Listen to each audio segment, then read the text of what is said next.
Hi folks, John Dunn here, RPG freelancer, publisher behind Meliorvia. I'm up here at Immortals today with Mikey. What is up, John? How is life? It's going pretty good, Mikey. How about yourself? Yeah, I can say the same. We're here. We're here. What could we ask? What more could we ask for? And what more could we talk about? Well, today I thought we'd talk about a game adaptation from a video game.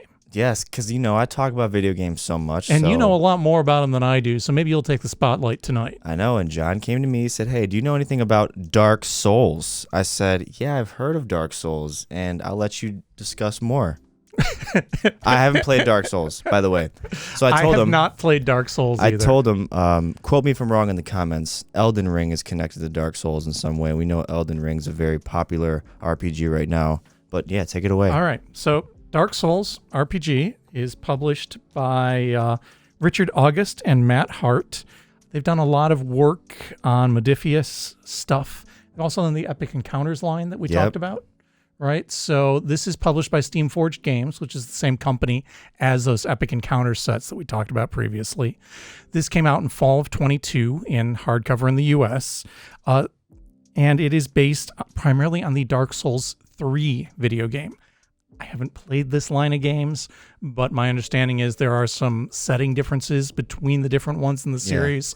And some people were complaining saying, hey, this is really a Dark Souls 3 game. Well, okay, it's a Dark Souls 3 game. Doesn't mean a lot to me, but it is. Yeah, apparently it's a very frustrating game, from what I've seen. Yeah, I've heard that there's a very high failure rate because you die a lot, but you're dead at the start. So, okay. Yep. We'll touch on that. It is the same publisher as the Dark Souls video game, which was crowdfunded. I don't believe there was a crowdfunding campaign for this one. It initially came out in the spring of 22, and that initial release had some issues. This is the corrected version, and this was actually a case where the publisher was really stand-up. So there were some problems with the initial release.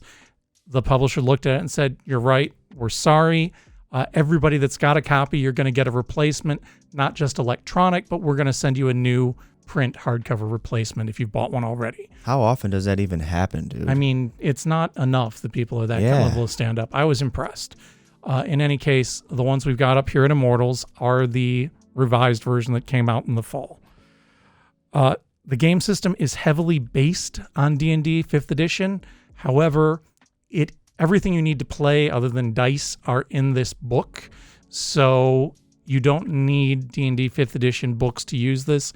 And the system is different enough that you're going to want to give it a pretty solid read through before you try to run it if you're an experienced D&D 5th edition player. The book is lavishly illustrated. I'm not sure if these illustrations are things from the video game, though I suspect as much.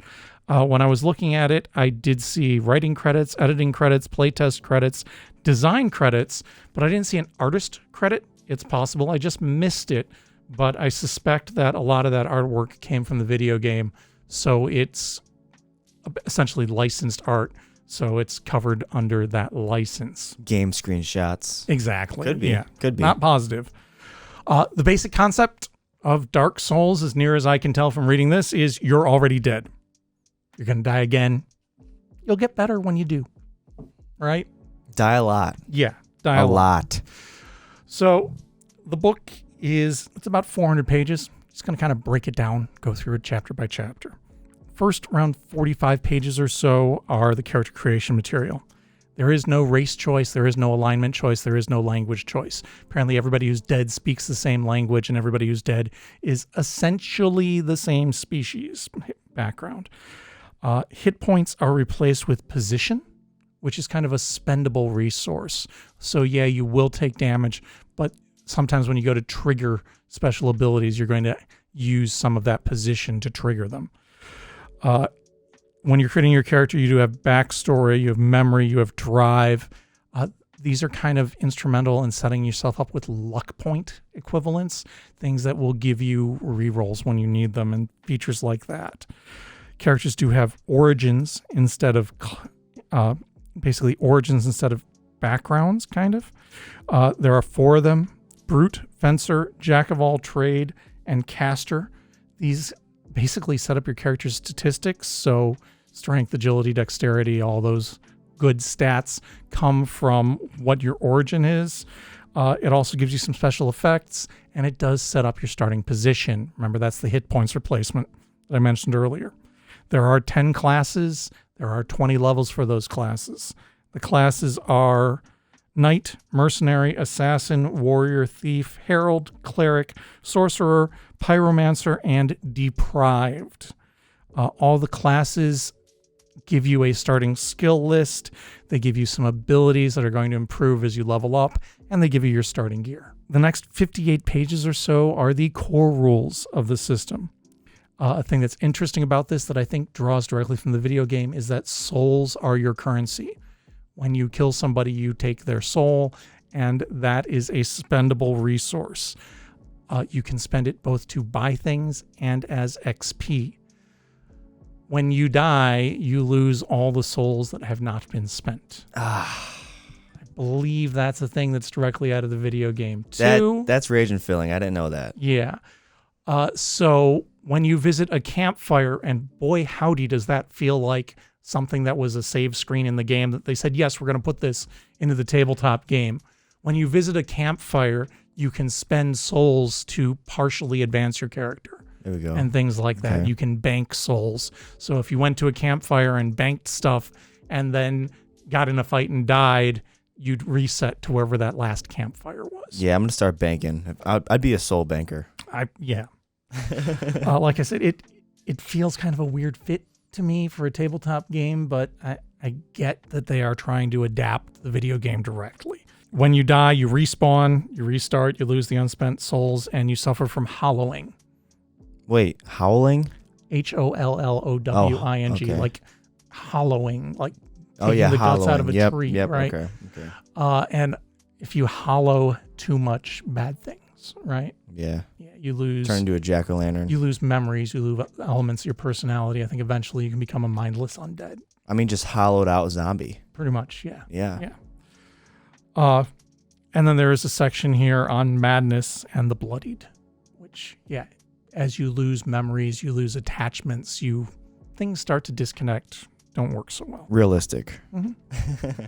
After that, the next chapter is magic. It's a shorter chapter. It's 20 pages. Acquiring the ability to use a spell costs souls. It needs to be attuned. It requires spending position to cast it. All the spells are very explicitly spelled out. There are 19 pyromancer spells, 27 sorcery spells, and 21 miracles. So you've got 3 classes whose primary focus is casting spells, and all of their options are very explicitly placed here. Because of the way things are statted up here, I don't think you could easily grab another Dungeons & Dragons 5th edition book and take the spells from it and add them in here. So until or unless they decide to introduce some more spells explicitly for this system, that's pretty much what you got to work with for now. It's not really a limited list. I mean, there's plenty of good stuff in there, but know that you have a very specific group of materials that you're working with. After that, one of the longer chapters in the book is your equipment. 88 pages of the book. Whoa. Yeah. And it talks about encumbrance, how characters can have 5 active slots of equipment and 15 stored slots of equipment. And then you go through core equipment, armor, shields, weapons, rings. Every single one of these entries, and there's quite a few on each page of those 88 pages, has special rules for it. Interesting. Yeah, so every item in there, I mean, they're not all unique items, but every single one of those items gives your character some kind of way to break the rules. It's not a, wow, you found a +1 sword. No, it's going to be you found a sword that lets you shine light in a hidden room or something like that. There's all these special, very specific abilities for all the pieces of equipment that you might acquire. After that, there's a 30-page GM chapter, talks about adventure design and pacing. Then there's 32 pages talking about Lothric. I may be mispronouncing that. This is the game world, essentially. There's 14 key locations that are described in those 32 pages, and you get history and encounters and NPCs and a boss who's likely to appear there.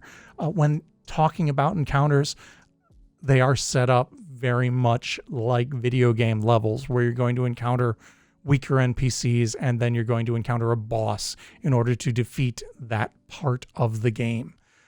Very deliberately a call out to the way a lot of classic video games are played. Yeah. I assume it's a reflection of the way Dark Souls works. And I did do my research just real quick on my phone. I learned that with Elden Ring, if they are connected to Dark Souls, which I'm like 90% sure it is, it came out a year ago. People died 9 billion times in the game already. I'm hoping that means there's a lot of people playing it. Yeah, 9 billion is a big number. I can only imagine Dark Souls. The series. The last 100 pages after that, really 100 pages, this is the longest part of the book, is your monsters and NPCs. There's beasts, golems and constructs, demons, denizens of the darkness, undead, and then 20 bosses. You get challenges that range from 1 all the way up to 30. There's a pretty broad range of opponents here. There is not a ton of sandboxy role play stuff here. A lot of this stuff is just, here's a thing for you to hit with a sword. It's very combat centric. Be aware of that. I'm assuming that's reflective of a lot of the game experience, but be aware that you are very much looking at a game that's going to be about fighting things. There is no sample adventure. There is no sandbox. There is not a ton of NPCs who are described with interactions in mind throughout the entire book. Again, I think that's going back to the source material, but be aware of that when you're getting into it. Published by Steamforged Games. It's 400 pages. It's full color. It is gorgeous inside. It is a hardcover. And it is, I believe, $50. Got it up here on the shelf at Immortals and available online at immortalsinc.com. If this is a game line you're interested in, if you want to try out playing a D&D 5th edition like game and you like that setting, this might be just the thing for you. Well said, my friend. Dark Souls fans, all fans, come check it out on our website. Till next time, folks, good gaming. Peace.